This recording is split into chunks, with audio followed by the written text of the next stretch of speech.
Even though we've been doing it 10 years, it still feels like the journey's just beginning. So please pre-order the album, pre-order different versions of the album, and let's see where it goes. Hey you, are you, okay, I'm not today. I feel a little out of control. Hey you, are you, okay, I'm not today. I feel a little out of. Yeah, good to see you again. How are you doing? I'm good, thank you. How are you? I tried to catch the view, but got lost in my eyes, mate. Hey you, are you, okay, I'm not today. I'm not today. Hi, welcome back to my channel. I'm Alex Alicia, your host of The New Rock Show, and today's very special guest is a very exciting DIY punk band with a fourth studio album on the way in March and many a gig indeed. I'm so excited to welcome back to my show the wonderful Johnny Marriott of Pet Needs. Hi. Hey Alex, how's it going? Hi, I'm really good, thank you. How are you? Everything's good? You're planning the album? A lot going on in your world? Yeah, super busy, but yeah, feeling good. We're releasing multiple versions of the album and stuff this time, so I'm just kind of like trying to compile all the extra content and stuff like that. But yeah, feeling good, feeling excited to be doing it again. Yeah, it is an exciting time for your band, but I feel like every time we speak, it's an exciting time for your band, which is so cool. And the last time we did get to catch up was at 2000 Trees a couple of years ago, and it was all about intermittent fast living then, of course, the album and the fact that it hit number 17 in the charts, which is so incredible. And we were talking about the tattoos you got as a band, and I just wondered, just super quick, here it is, does that 17 stay there on your body as a permanent reminder every day to just keep on ploughing on and just, you know, seeing if you can get bigger and better every time? Yeah, that's it. And I think we said as long as it didn't have like any negative connotations, we were going to get like whatever number we got to, like tattooed on our body. But then the number 17 as well has like, we have a lyric in one of our songs, Trace Em His Bed, saying like, I swore at 17 that I'd never sell out. And the number 17 has kind of been for our lives all the way, to then end up getting number 17 was amazing. And it does, it like just kind of remind us that just for a second we kind of became culturally relevant in the zeitgeist kind of thing, not just an underground punk band. And yeah, I wear it with pride, you know. Yeah, of course. I mean, as you should. It's such a proud thing. And, you know, I feel like with this new album that's come in, who knows, you know, I know we're trying to, like, make good things happen again. And we'll talk about it in a second. But just before we do, I do also want to mention that your band Pet Needs this year is celebrating, like, 10 years together. Is that right? I know. I can't believe it, really. And like, in some ways it feels like I've been in Pet Needs forever. And then sometimes I just can't really know where the time's gone, really. Because we were so young when we started it. Like, my brother just like left his job he was working at Overnight Garage in Derby, and he came down to live with me in Essex. And yeah, it feels like a whole lifetime ago, and also just about 5 minutes ago that it started. Yeah. I mean, it's such a huge milestone for a band to make it 10 years. And, you know, big congratulations to you on that. That's wicked, Johnny. I'm so happy for you. And, like, I just wondered right now today, like, what thoughts and feelings come to mind when you think about this band and all the things you've got up to in that last 10 years? You know, how do you feel about music right now? You know what, I'm super proud of what we've done, but now, like you say, it's our fourth album as well, so I'm feeling just a real freedom with music at the moment. We didn't have to release another album, like we didn't have pressure from the label to release another album or anything, so I'm at a point in music now where I'm just kind of doing it completely for me. I think I've always done it for us anyway, but just writing exactly what I want to, and it just feels really freeing to just be able to be super creative with it, and also have a back catalogue that we can play forever now, because we've already got a headline set that we could tour forever now, which gives us the freedom that we can just do whatever we want with the new album, you know? Yeah. I mean, the new album, Elbows Out, This Is Capitalism, it's going to be huge, wicked, and I'm so excited for you, and I cannot wait to see what this album does for you and all the good things it's going to bring. I've already, you know, like everyone, got a taster of the single that we've heard recently, which you put out in January. Yep. But this album, like you just mentioned, you feel like a lot of freedom with the fourth time around. Did it kind of come as a bit of a concept to you that you kind of thought, right, this is what I kind of want to do for the fourth one, I've been thinking about this is how we're going to do it? Or were you just finding yourself like writing about certain things and then going, oh, do you know what, we've got a fourth album here, let's do it? So I had maybe about 4 songs at the start, and a lot of it was like, I mean, like I'm sure loads of musicians talk to you about like the state of the industry and stuff at the moment. It is nuts, and loads of people are kind of banging the drum about it at the moment, raising awareness of it. And that was kind of running through my head, and I started kind of writing from that perspective. But then I was somewhere in America at a hotel bar about 2 o'clock in the evening, and got talking to a guy called Eric, and he's a 3rd generation auctioneer from near Chicago, and he started talking to me about like how he does. I'd had a couple of beers. I was like, "Can you do the auction voice? Can you do that?" And he'd start doing the like kind of auction voice. And then this idea came to me of just like writing this story, kind of autobiographical about a punk musician that buys a second-hand career at auction and then like tries to make it work against kind of like late capitalism and AI and all that kind of stuff. And so I started kind of like writing. First time we've almost like given ourselves a brief in a way, and like had a narrative that runs through it, all from one late night chance meeting with an auctioneer somewhere in America. Oh my god! Has that guy got like, you know, a bit of credit on the album? Yeah, sure. He starts the album now. It starts with him. Like it starts with his voice. That's so cool. Oh my god, like what a little moment for him as well. Like this is one of the things I love as well about like a bit of a concept record, because like they are stories and works of art, albums anyway. And I know last time we spoke we talked about the importance of keeping albums alive and well, and this one is just going to be like one of your boldest, most creative ones yet, isn't it? Why would you encourage everybody right now to go and pre-order this one super early? Because it's out on the 27th of March, and on your social media you've let everyone know it's available for pre-order right now. Pre-orders, as we know, are super important to bands like yourselves, you know, independent bands, DIY bands. What is the goal at the moment with this one? You know, what we're trying to achieve here? We're being bold. We got number 17 last time. We're trying to get a top 10 this time. Manifest. Yeah, I know. We're manifesting. I keep kind of like swinging between manifestation and then like hyper anxiety about it as well. But like for bands our size at the moment, because I'd still kind of think we're like a pretty small band. We're like making some waves, but we're not like the biggest band in the world. But this is one of the last ways that you can impact culture without like tastemakers, without kind of like major labels and like kind of the people that are trying so hard to control music, the people that like refer to music as content and stuff like that.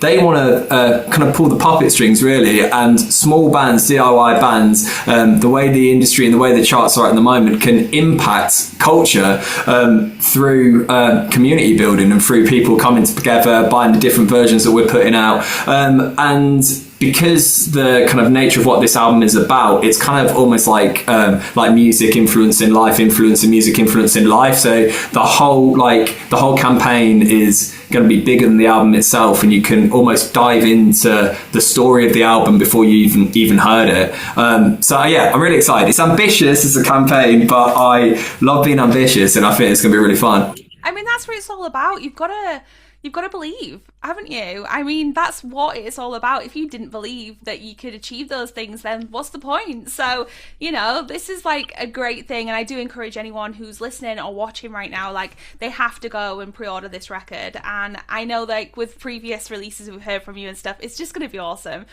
So I'm so excited to hear it in its full piece. Because I love albums for that. I love to put them on like start to finish, listen to them the way they were intended. So yeah, but it's your 4th one, Johnny. So I can ask you this with much, I don't know, I feel like you're going to be like a really good person to ask this question to, but how do you know when an album is ready, it's done, and you want to share it with the world? Like, what are we kind of like measuring against? What barometers are we looking for?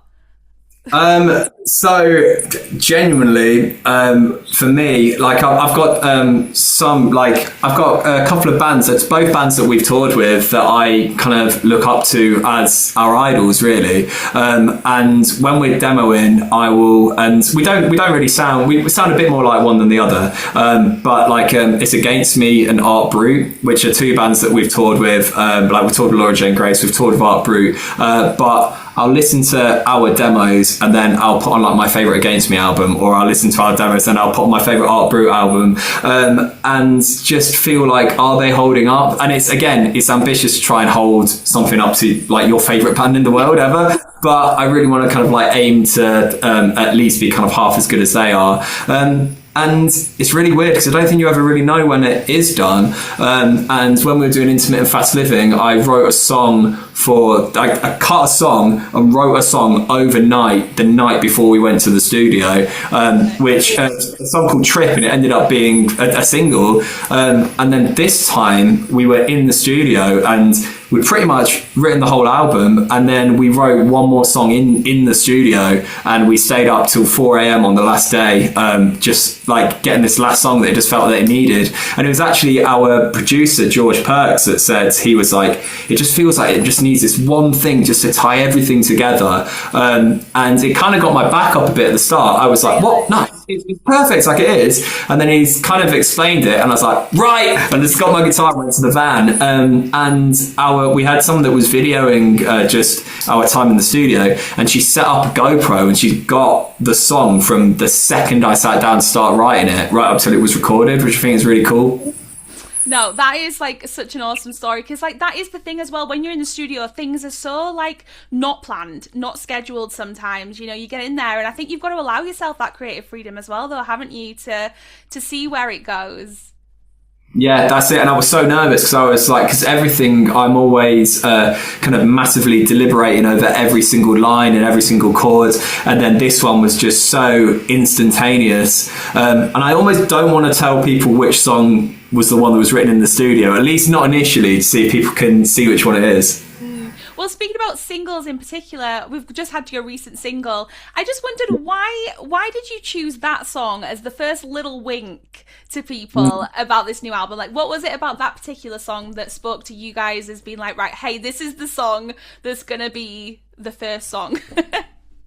Well, we actually talked, because once the album's created, like, I'm super fussy over the creation of the album, and once it's creative, I'll kind of step back a little bit, and like, it's kind of an aces in places. And we have our record label, Extra Mile Recordings, and Jess, our radio plugger, who kind of have the conversations, and they go, right, I think it should be, sometimes they go, I think it should be one of these three or something, but it was our label and it was Jess that they all were quite adamant. They were like, I think it should be this one, which was interesting because I'd put forward a different one first, which I think might be our third single now. But yeah, I'm kind of like up for giving it to the label and letting them decide. But also, I think this one just starts with the chorus straight away. And I like the fact that it's been tripping loads of DJs up when they've been trying to say the title as well. So I think that's made that kind of interesting. I know, it's like I've got to keep remembering which parts to repeat, like, hey you, are you okay? Are you okay? I'm like, ah. Yeah. I've been having lots of fun, like, hearing different podcasters and radio DJs saying it the last couple of weeks. You did it on purpose just to trick us.